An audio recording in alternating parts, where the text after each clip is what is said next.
안녕하세요. 책 한민국입니다. 오늘 소개할 책의 제목은 어떻게 해야 원하는 삶을 사는가. 지은이는 데이지 웨이드먼입니다. 브라운 대학교 역사학과를 졸업했고 JP 모건에서 약 4년간 근무했다. 하버드 비즈니스 스쿨에서 MBA 학위를 취득했다. 저자 웨이드먼은 하버드 비즈니스 스쿨에서 배운 가장 유익한 것으로 마지막 수업을 꼽는다. 이곳에서는 강의 마지막 날 특별한 수업을 한다. 평소처럼 발표나 연구, 토론 같은 일반적인 강의를 하지 않는다. 교수들은 냉혹한 사회로 나가게 될 어린 후배들을 위해 마지막 수업에 한 가지 규칙을 추가했다. 그날만큼은 책을 덮고 조금 먼저 살아본 선배로서 삶의 토대가 되는 가치들과 자신만의 인생 철학을 어린 후배들에게 알려주기로 한 것이다. 마지막 수업은 학교의 전통이 되어 지금까지도 이어지고 있으며 저자는 흔들릴 때마다 자신을 잡아준 지혜 가운데서도 특별히 기억에 남은 이야기들을 선정해 어떻게 해야 원하는 삶을 사는가 속에 온전히 녹여냈다. 데이비드 E. 벨, 2개의 경영자 교육 프로그램을 맡고 있는 마케팅 학과의 학과장. 위험이 있는 곳에 기회가 있다. 내가 당신에게 딱 한 가지의 충고만 할 수 있다면 그것은 바로 동창회에 가지 말라는 것이다. 어떤 핑계를 만들어서라도 동창회에 가지 말고 다른 일을 하거나 차라리 쉬어라. 동창회는 위험천만한 행사이다.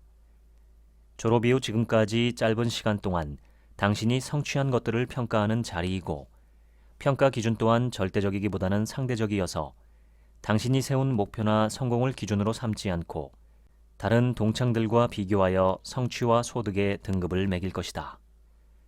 결국 당신은 의식적이든 아니든 당신의 인생을 동창회에 맞추게 된다. 직장을 선택할 때에도 짧은 시간에 자신의 이력을 돋보이게 해줄 수 있는 일을 고른다거나 빠른 시간에 떼돈을 벌 수 있는 일을 선택할 것이다. 자신이 아무리 좋아하는 일이라고 해도 빠른 성공을 보장해주지 않는다면 뒤로 미루고 그 대신 멋진 차를 살 수 있지만 사실은 하고 싶지 않은 일을 선택할 것이다. 진정으로 자신에게 중요한 직업적 목표를 잃어버리고 그에 필요한 모험을 하는 것이나 모든 중요한 결정을 하는 것에 대해서 지나치게 몸을 사리게 될 것이다. 나는 교수로 재직하면서 학생들에게 이와 같은 일이 벌어지는 것을 수없이 보았다. 다른 동창들은 승승장구하는데 자기만 이렇다 할 성과 없이 지지부진하게 헤맬지도 모른다는 두려움에 시달린 나머지 졸업생들은 처음부터 많은 월급을 주는 가장 안전해 보이는 직장을 선택한다. 그러면 동창회 행사에 폼나게 나타날 수 있기 때문이다. 그렇다면 그 결과는 어떠한가?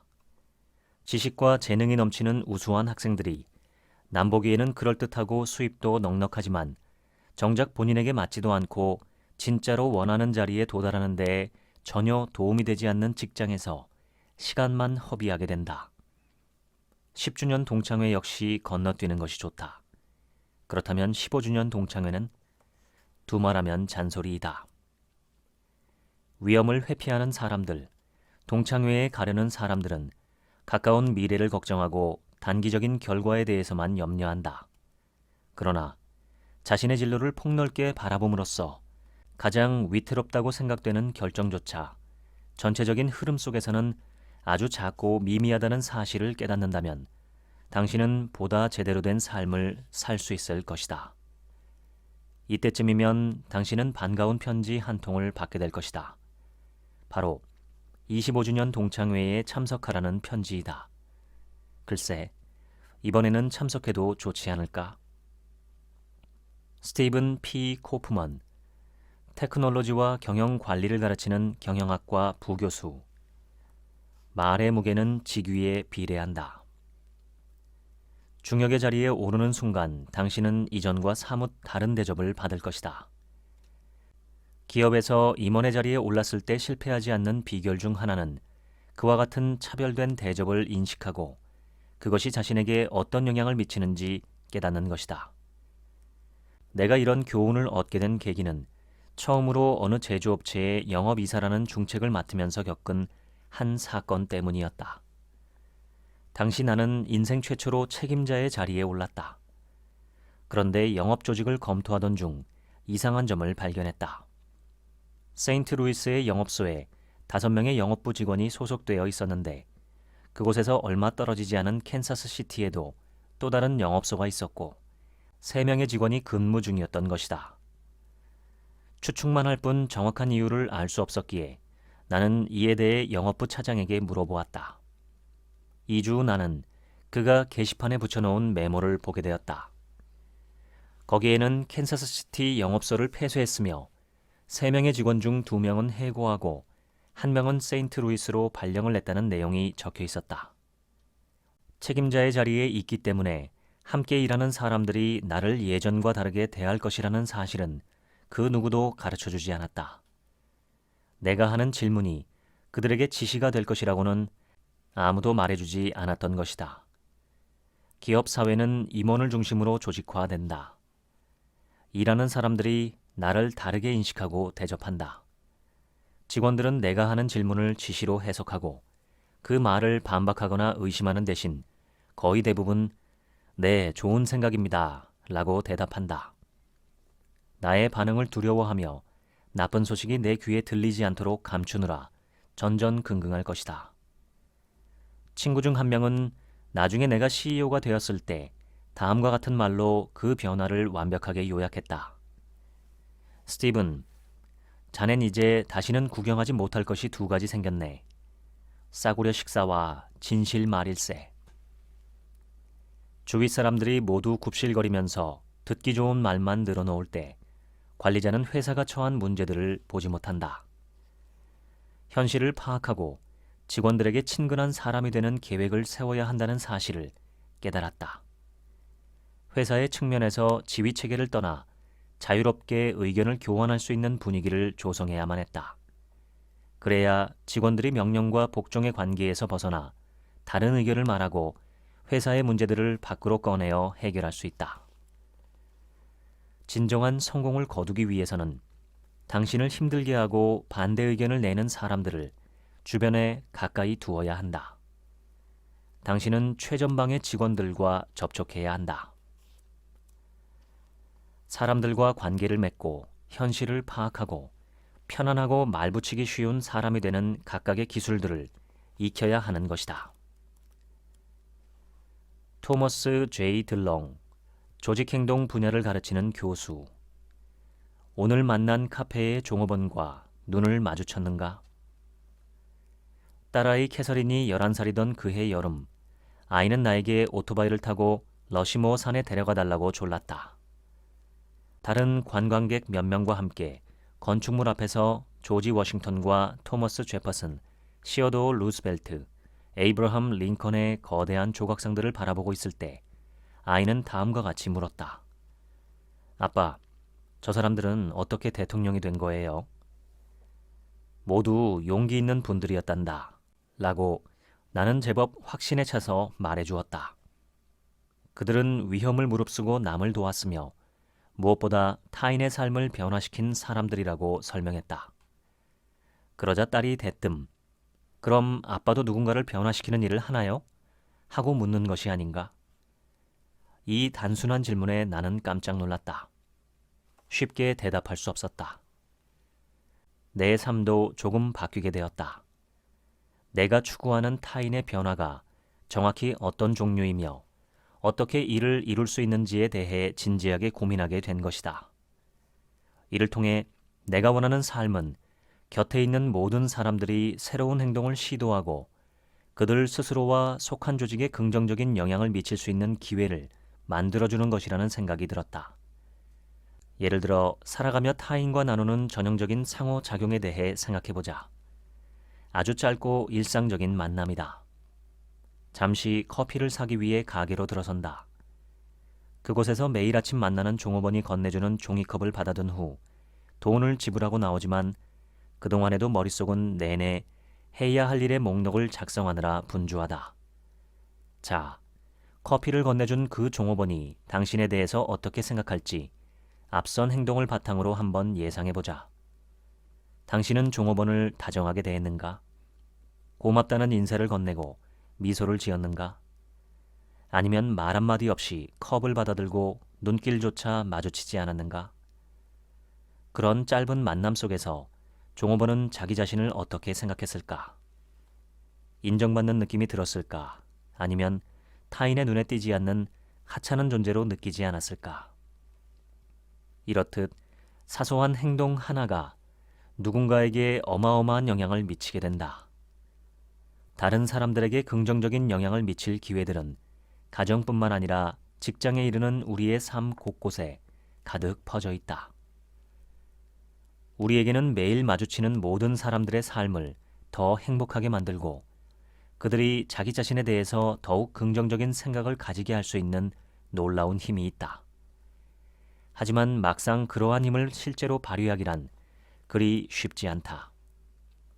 자신이 타인에게 미치는 영향에 대해 주의 깊게 관심을 가지기 위해서는 어느 정도의 섬세한 노력이 필요하며 그것은 생각보다 어려운 일이다. 평소 우리가 관심을 가지는 것은 오직 자기의 삶뿐이다.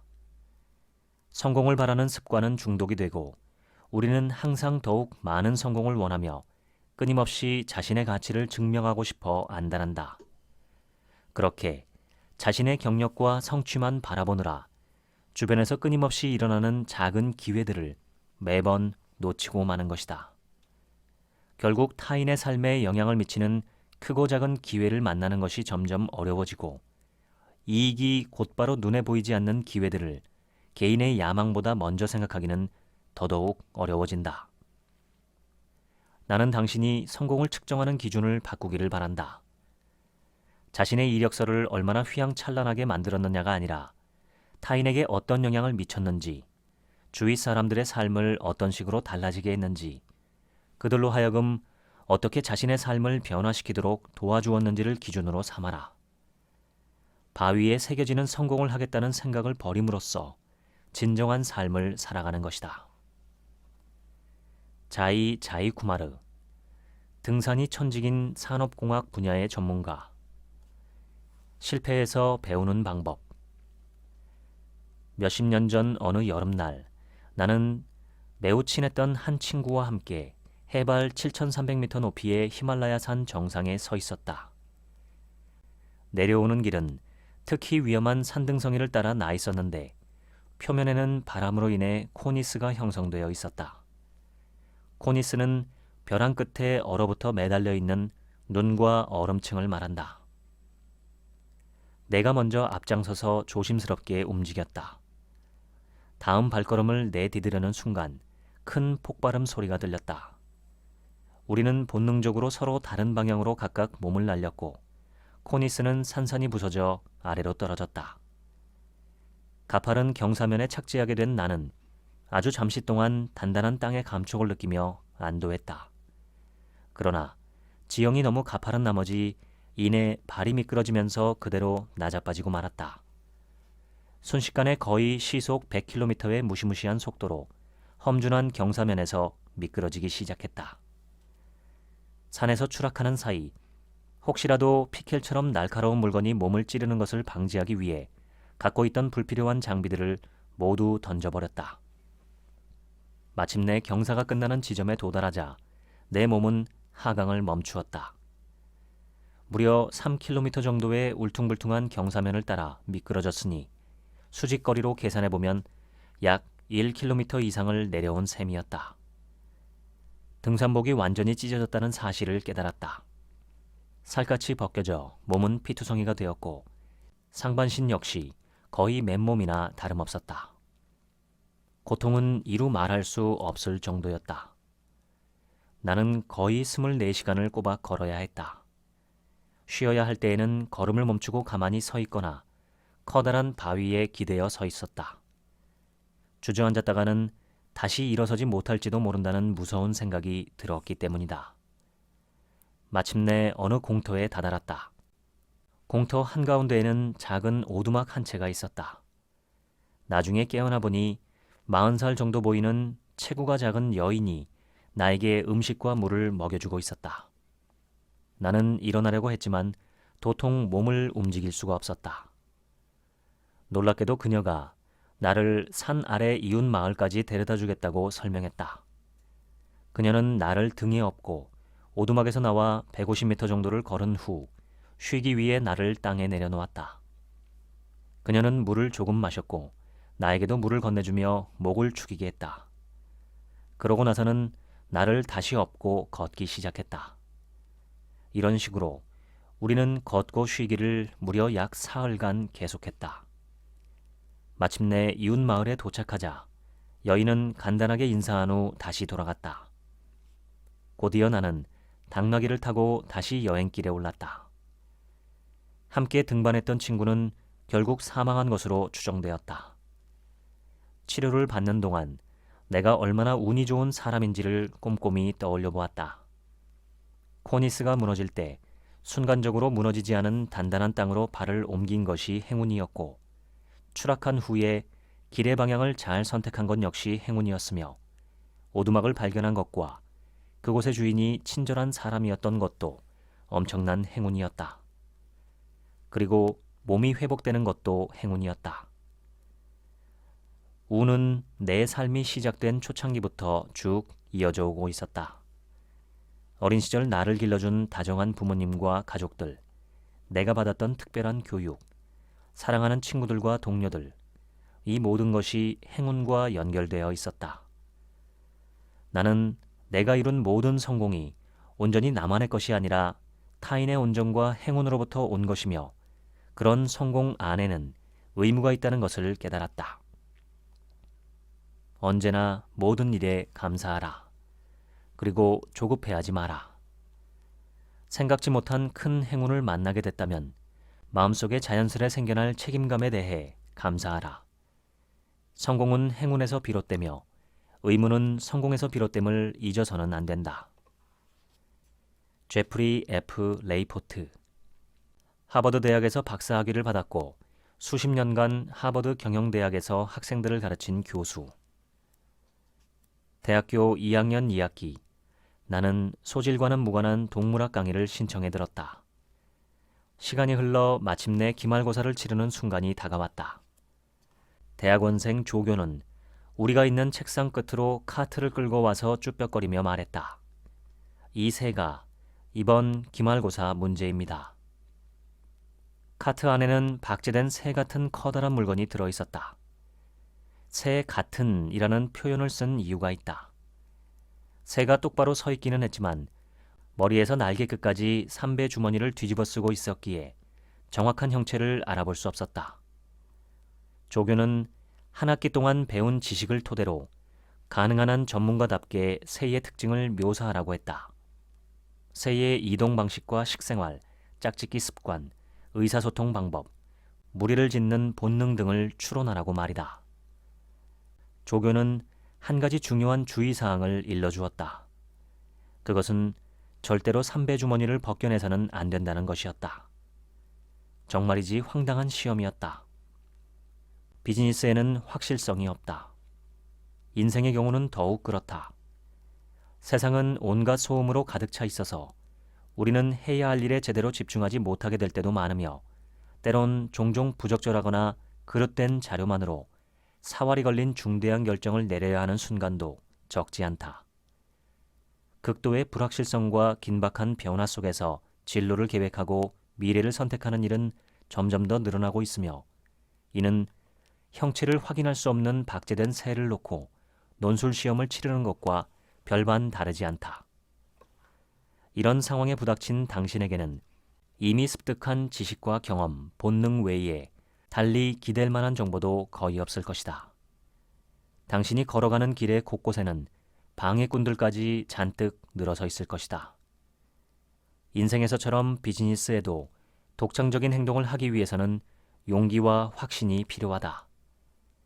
겨우 2개의 가느다란 다리와 삐져나온 깃털만 볼 수 있는 박제된 새에 대해 시험을 치러야 하는 것처럼, 당신은 종종 확실한 자료를 보지 못하는 상황에서도 판단을 내리고 결론에 도달해야 한다.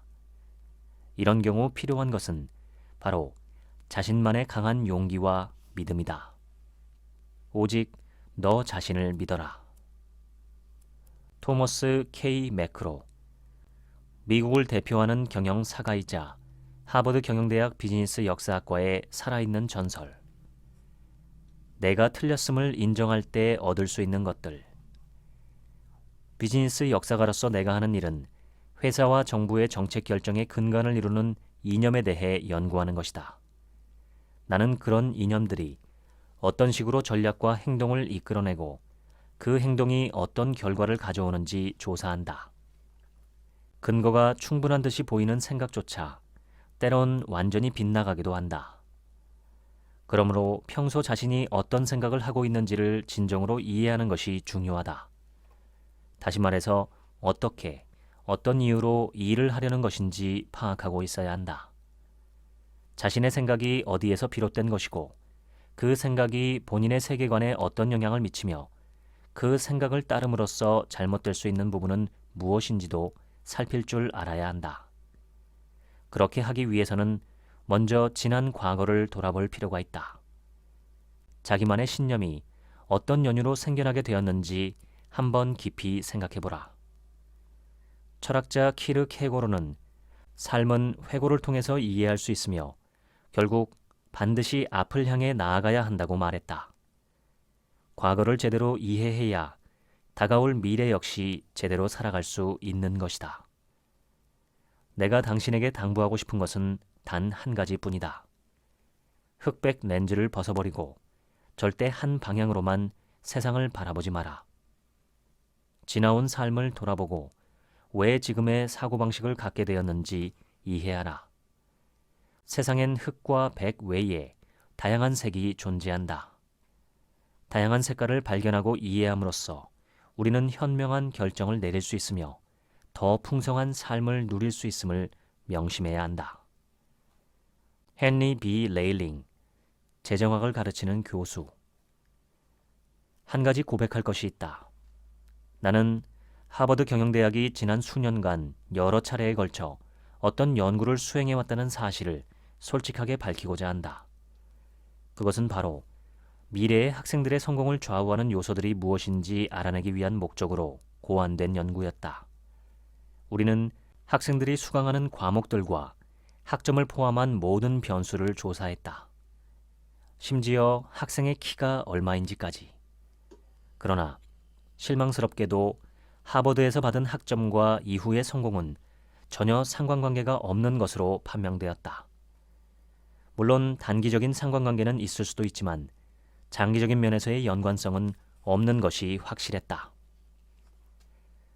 학계는 이 문제를 놓고 수십 년간 씨름해 왔는데 그중 가장 유명한 것이 1921년 미국의 인지심리학자 루이스 M. 터먼에 의해 시작된 연구이다. 그는 IQ가 135 이상인 1,500명의 어린이를 대상으로 연구에 착수했다. 당시 흰개미라는 이름으로 불렸던 그 아이들을 시간이 흐른 후 조사해보니 능력이 뛰어난 것은 물론이고 평균에 비해 더 높은 소득을 얻고 있었다. 따라서 그의 연구는 타고난 지능이 미래의 성공을 좌우한다는 결론에 도달했다. 정작 흥미로운 발견은 이후에 이루어진 추가적이고 부수적인 연구들을 통해서 나타났다. 성공도가 가장 높은 그룹과 가장 낮은 그룹을 비교해 본 결과 그들의 IQ가 거의 동일한 것으로 드러났다. 그러나 성공도가 높은 그룹에 속한 사람들에게는 공통적인 두 가지의 특성이 나타났는데 그것은 바로 확신과 끈기 항목의 점수가 더 높았다는 점이다. 성공한 사람들은 놀라운 회복 탄력성을 바탕으로 실망과 타격을 마주하며 그로 인해 인생의 방향키를 놓지 않는다. 그들은 마치 도로변 간이 식당에 놓인 둔탁하고 오래된 플라스틱 머그컵과 같다. 머그컵을 한번 떨어뜨렸다고 생각해보라. 부서지지 않고 그저 튀어오를 뿐이다. 킴 B. 클라크, 경제학 학사, 석사, 박사 학위를 모두 하버드 대학에서 취득한 경영학자. 어머니는 늘 자녀들에게 열정적이었고 자녀 스스로 삶의 기준을 높이 세우기를 바랐다. 매일 아침 내가 집을 나설 때마다 허리를 숙여 나의 눈을 똑바로 들여다보며 말씀하셨다. 오늘도 나가서 리더가 되거라. 옳거나 그르다고 생각하는 일에는 절대로 물러서면 안 돼. 그리고 누구도 너를 함부로 대하게 두지 마. 언제나 네가 누구인지 기억하렴. 사실 그녀의 충고는 매일 이른 아침 도시락을 들고 학교에 가는 것만으로도 기특한 어린 초등학생에게는 좀 심하다 싶은 감이 있었다. 그러나 돌이켜보면 정말로 도움이 되는 좋은 충고였다. 아버지는 브라이스 캐년 산기슭 근처의 목장을 경영하는 집안에서 자라났다. 아버지는 언제나 이렇게 말하셨다. 말을 타고 높은 곳으로 올라가렴. 골짜기와 일상의 그림자를 벗어나 시야가 탁 트인 더 높은 세상으로 올라가야 해. 당신이 어느 조직의 어떤 자리에서 일하든 나는 당신의 동료들이 내 주위에 신뢰할 수 있는 사람이 누구일까? 라고 자문했을 때 그 대답이 바로 당신이기를 희망한다. 당신의 인생을 좌우하는 가치와 원칙의 중심을 찾아내서 그것을 충실히 지키고 굳건히 고수하라. 언제나 당신이 누구인지 기억하라. 그리고 말을 타고 아주 높은 곳으로 올라가라. 지금까지 어떻게 해야 원하는 삶을 사는가 읽어드렸습니다. 이 책은 하버드 경영대학원 교수들이 마지막 강의에서 학생들에게 전해주는 삶의 지혜를 담고 있습니다. 지혜와 지식의 차이는 뭘까요? 제 명상 선생님은 지혜를 큰 그림을 볼 줄 아는 눈, 멀리 떨어져서 전체를 보는 능력이라고 하셨습니다. 저는 지혜를 있는 그대로 보는 능력이라고 생각합니다. 진실 또는 진리를 볼 줄 아는 능력이라고도 하겠습니다. 왜곡되지 않은 현실 그대로, 나와 남의 모습을 있는 그대로, 이 세상과 역사도 있는 그대로 볼 줄 아는 능력. 저는 그게 지혜라고 생각합니다. 과거와 지금을 있는 그대로만 볼 줄 안다면 미래를 예측하거나 바람직한 미래를 만들어가는 것도 가능하지 않을까요? 지혜의 반대는 무지입니다. 모름입니다. 여기에는 왜곡된 인지도 포함됩니다. 안다고 생각하는데 실은 모르고 있는 상태, 또는 잘못 알고 있었던 경우가 삶에서 얼마나 많이 발생하는지 아마 잘 아실 겁니다. 몰랐거나 잘못 알고 있다는 사실 자체도 모르고 넘어가거나 너무 많은 시간이 흐른 뒤에야 어렴풋이 느끼기도 합니다. 모두 지혜가 없기 때문입니다. 흔히 지혜는 세월이 흘러 노인이 되어야 생긴다고 말합니다. 이것은 오늘날엔 반은 맞고 반은 틀린 이야기가 되었습니다. 농경사회에서는 노인의 경험에서 우러난 농사 지식과 삶의 지혜가 보물이었습니다. 그러나 산업화를 거쳐 지식산업 시대가 되면서 이제 노인의 지식과 지혜는 빛이 발했습니다. 특히 오랜 인생 경험에서 얻을 수 있었던 삶의 지혜라고 생각되던 것들도 오늘날엔 심리학자, 상담 전문가, 정신과 의사들의 영역이 되어버렸습니다. 이런 시대에 나이 들매의 가치와 의미는 무엇일까요? 얼마 전 최재천 박사님의 유튜브에서 이제는 노인이 청년에게 배워야 하는 시대가 왔다는 내용을 보았습니다. 워낙 시대가 급변하고 지식의 유통기한이 짧아졌으며 어지간한 지식들은 모두 공개되어 있기 때문입니다. 지식의 유통기한이 너무 짧아져서 과학기술 분야에서는 박사를 마치고 몇 년이 지나면 학교에서 배운 지식을 버려야 하는 시대가 오고 있습니다. 지식의 유통기한이 짧아지는 속도는 점점 빨라집니다. 분야별로 속도는 다르지만 사회 전반의 추세는 동일하기에 죽을 때까지 날마다 배운다는 자세로 살지 않으면 현상 유지도 못하고 계속 뒤처질 거라고 생각합니다. 지식은 그렇다 치고 삶의 지혜는 어디에서 얻을 수 있을까요? 단순하게 나이만 들었다고 해서 지혜로워지지는 않는다는 걸 아마 잘 아실 겁니다. 저는 우리나라에 노인 혐오 시대가 오고 있거나 이미 시작되었다고 생각합니다. 이것은 인종차별과 유사한 현상이고 단지 늙었다는 이유만으로 혐오의 대상이 된다는 것은 서글픈 일이지만 냉정하게 현실을 보자면 백발이 존중과 존경을 약속하던 시대는 완전히 지나갔습니다. 옛날에 백발이 갖고 있던 지위를 오늘날엔 돈이 차지하고 있죠. 노인 혐오에는 여러 원인이 있겠습니다. 저는 시대 변화의 속도가 너무 빨라져 버린 것이 가장 근본적인 원인이라고 생각합니다. 빨라진 속도에 따라 가치관과 문화, 사회 통념 등도 너무 세분화되었습니다. 세대별로 공유 가능한 것들이 희박해졌고 이에 따른 세대별 정체성 싸움도 치열해졌습니다. 경제성장 둔화도 한 원인이겠지만 만약에 사회 변화 속도가 예전과 같았다면 지금처럼 노인 혐오의 시대가 오지는 않았겠죠.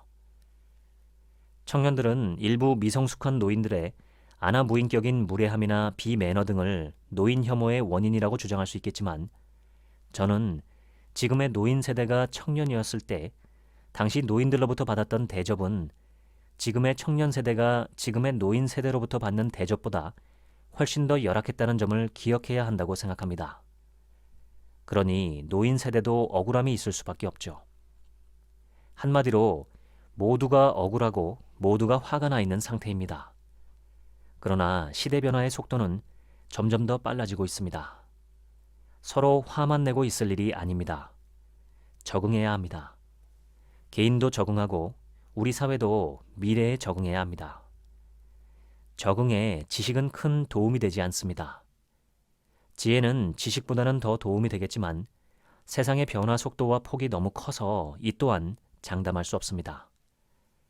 어쩌면 우리 시대에서 배워야 하는 가장 중요한 것은 수용하는 법, 적응하는 법, 변화하는 법이 아닐까 합니다. 이 세 가지를 해내지 못하면 서서히 사회에서 도태되어 갑니다. 내가 받아들일 수 없는 것도 내 눈앞에 닥치면 어떻게든 수용하고 적응하고 거기에 맞춰서 나도 변화해 나가야 내가 마음 편히 살 수 있습니다. 거기에 막연하게 분노를 표출하는 건 나 자신은 물론 우리 사회에도 도움이 되지 않습니다.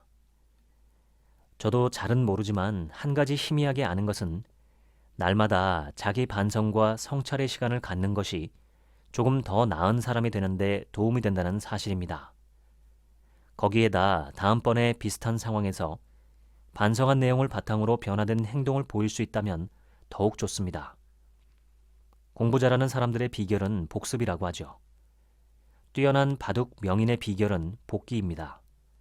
스포츠 선수들도 경기 내용을 다시 보며 분석합니다. 어찌 보면 지혜로운 사람이 되는 방법은 가능한 한 냉정하게 자신을 돌아보는 일이고 따라서 지혜는 이미 우리의 내면에 모두 주어져 있다고도 말할 수 있습니다. 다만 우리가 안 할 뿐입니다. 귀찮아서, 자신의 어리석었던 모습, 잘못된 모습을 들여다보기 싫어서, 죄책감이나 미안함을 떠안기 싫어서, 내가 옳다는 생각이 깨지는 것이 싫어서 우리는 우리 자신을 돌아보지 않습니다. 누구나 많은 실수와 잘못을 저지릅니다. 여기에서 자유로울 수 있는 사람은 아무도 없습니다. 얼마나 잘 숨기는지, 남들에게 얼마나 잘 들키지 않는지만 다를 뿐입니다. 나 자신을 들여다보는 일은 때론 두렵고 부담스러우며 위험하기도 합니다. 그러나 나를 들여다보지 않고서는 나를 알 수 없고 세상도 알 수 없습니다. 사방을 알 수 없는 밀림을 헤맬 때 한 발 한 발 눈앞을 잘 살피며 조심스레 전진해야겠지만 때론 탁 트인 언덕에 올라가서 내가 어디로 가고 있는지도 살펴봐야 합니다.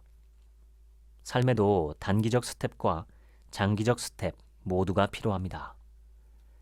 저는 당신께서 하루 한 번만이라도 고요하게 나 자신을 돌아보는 시간을 가지게 되기를 기대합니다.